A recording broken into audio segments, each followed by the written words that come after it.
Hey, this is Teddy Burriss, your LinkedIn and Sales Navigator strategist. And the question I got asked is this: why do some job postings have the job poster information on it and others don't? And I'm going to show you the basics of setting up a job on LinkedIn, and so you can see how that works. But before I do, hit that subscribe button because I create all of these videos specifically for you.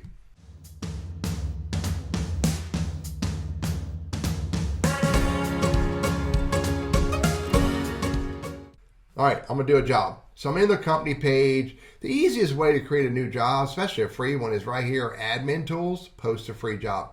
I have already logged into the LinkedIn.com talent pages, and so therefore it has already validated that I have permission. I am an authority to be able to post jobs to this company, which is really pretty interesting. Your email address associated with your account, and you have to respond. You have to get the code that they email to you to validate that you have permission to post a job. So the issue of people posting jobs on your company pages, that should be a moot point. But let's post a job and see what happens. Now, I've already set up a job. I'm banana farmers, remote, Greensboro, make a contract, get started for free. Now in here, I can put my job description in here. By the way, read this. It's not a job. I got to put that. You will not believe the number of people who apply to these fake jobs, okay? And then I got my skills. Let's add farmer. Let's add a skill for trees. And let's add a skill for logistics management for a banana farmer. And then leave that there. I can preview it. Let's hit continue. Now it says, how would you like to receive the applicants? Email to Teddy Burriss.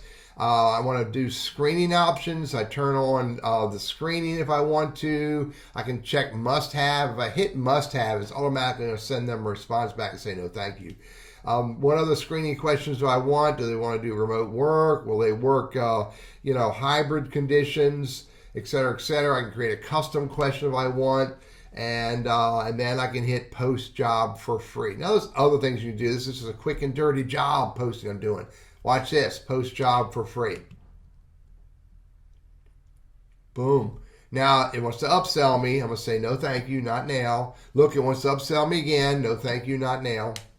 Look, add your profile to the job post. I can turn it on or turn it off. This is where some hiring managers, some people posting jobs decide to leave their name on the job posting so you can see who the person is, and better than that, you can go to their LinkedIn profile. That's how it happens. Now, there's lots of other areas I can do to set this job up, but I'm only trying to answer this one question right here, and that is, why do some jobs have the poster's name on it and some don't?